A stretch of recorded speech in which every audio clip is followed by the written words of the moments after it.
first day at the Cliff? Must have been a nerve-wracking experience for you.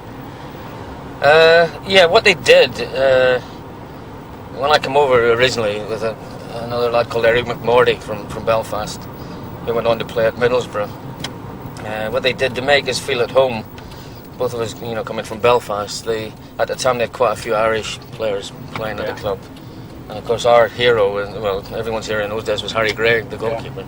So they brought us and introduced us to all the Irish connection in the club, just to try and make us feel at home. So that was the first sort of memory really of meeting Harry Gregg, who to us looked like a giant. Yeah. Two skinny little kids from Belfast. And that was their way of sort of trying to break us in. It didn't work. We went back home the following day. That's right, you did, didn't you? Yeah, we stayed. We'd never been away from home, and I think what put us up was watching some of the lads playing in those days, how good they were. I think we figured that we had no chance of making it, so we went back. Luckily, I came back a couple of weeks later. Did they make you feel welcome as an apprentice? Were you made to feel somebody, or were you very much left to your own devices? Yeah, but it was difficult because there was so many. I mean, they had so many apprentices plus amateurs and kids coming and going. You know, you'd see a kid there for a couple of weeks, and all of a sudden, one day he wasn't there anymore. He'd been sent off, packed off home. So there was thousands and thousands who'd you never have an made inner belief, though, a confidence that you were a bit special, or that you were decent even?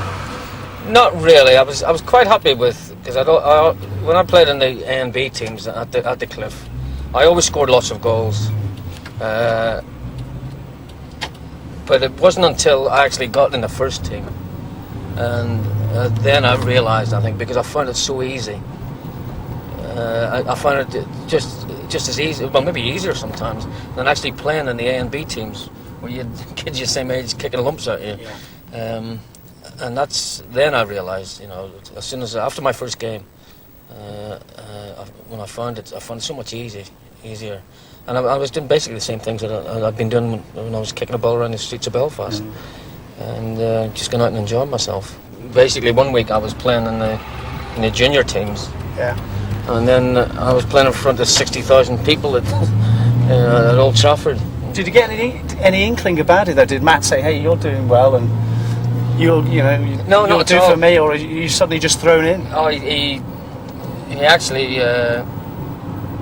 We came in from training one day, and I, used to always look, see with the first team, the team sheet was up on the thing, and I looked up, and I was done as a substitute.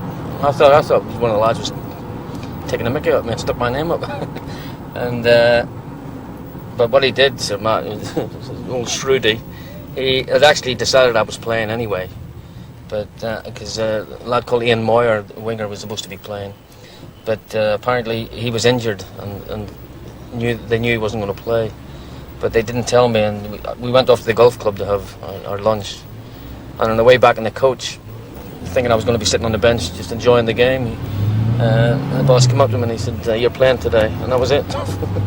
So I didn't really have time to get nervous. Didn't anybody try and do you, as it were, so to speak?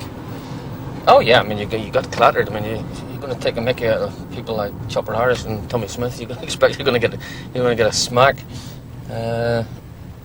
But again, I think you find with if you can look after yourself, and if you're aware that they're going to try and do you survive.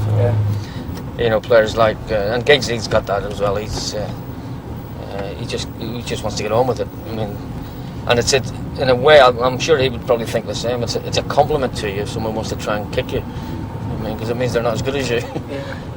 Did you have right back saying to you, actually slow down, will you, or keep still, or? No, the nice thing is nowadays when you meet them, I mean, Graham Williams, I'm in my debut against a guy called Graham Williams, played for West Brom. This was my first game, and also my international debut in Swansea. I played against him as well, and I bumped into him a few years after it finished.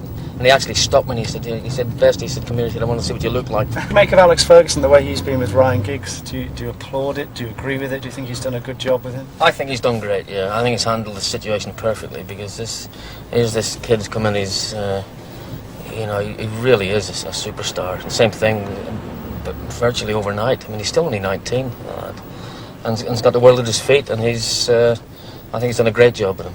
And he's doing it sensibly as well, because now he's letting them, well, it's up to Ryan if he wants to talk, if he doesn't. But he's letting them do a little bit more and getting them, easing them into it, whereas he could have been flung in at the deep end, and some people just can't handle it. I think he can, because he's a very sensible lad. Yeah. What about you in your days?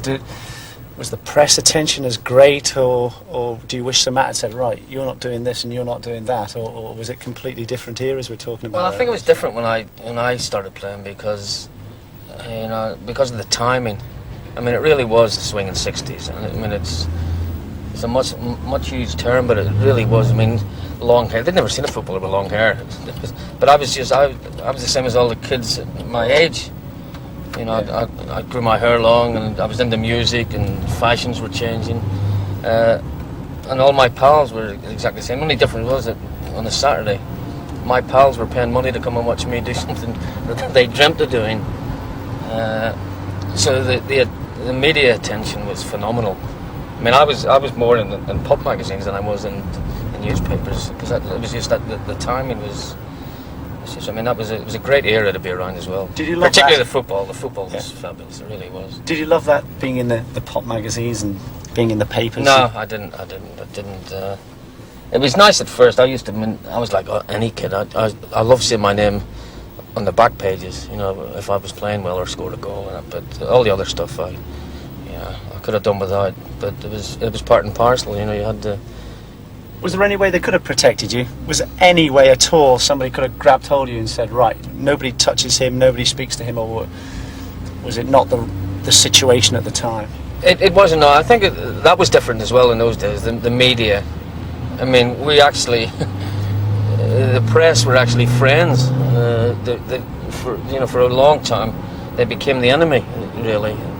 And we used to go out with the press lads and have a beer with them, and we all got in trouble in one way or another. You know, there was fights and incidents, but no one ever wrote about them. You know, now of course you can't sneeze without it being. Well, I think it was Ryan Giggs in the summer, wasn't it? There was that picture of him on holiday. It's the first of its type. There's a picture of him sitting on a beach in Greece chatting to some girl in a long lens kind of job, which I think gave him a bit of a fright, actually, and it's the first of its type. But I mean, you had to live with that all the time, didn't you? Yeah, I mean, it was 24 hours a day. I mean, I couldn't move. I mean, when I built my house out in Cheshire, I mean, it was like I was a prisoner in my own home. I mean, it became that bad. And I used to have to call if I was going out. I mean, the press were parked outside. I don't know what they were expecting. But just for anything, any snippets they could get. And if I wanted to go out, I used to have to call a friend of mine, a local policeman, who'd come and he used to drive in front of me at 30 mile an hour, and I'd shoot off in the E-type, so nobody could pass him. So I didn't work, because they always found me anyway. That's hard to cope with, isn't it? It's like a goldfish bowl the whole time, no matter who you are.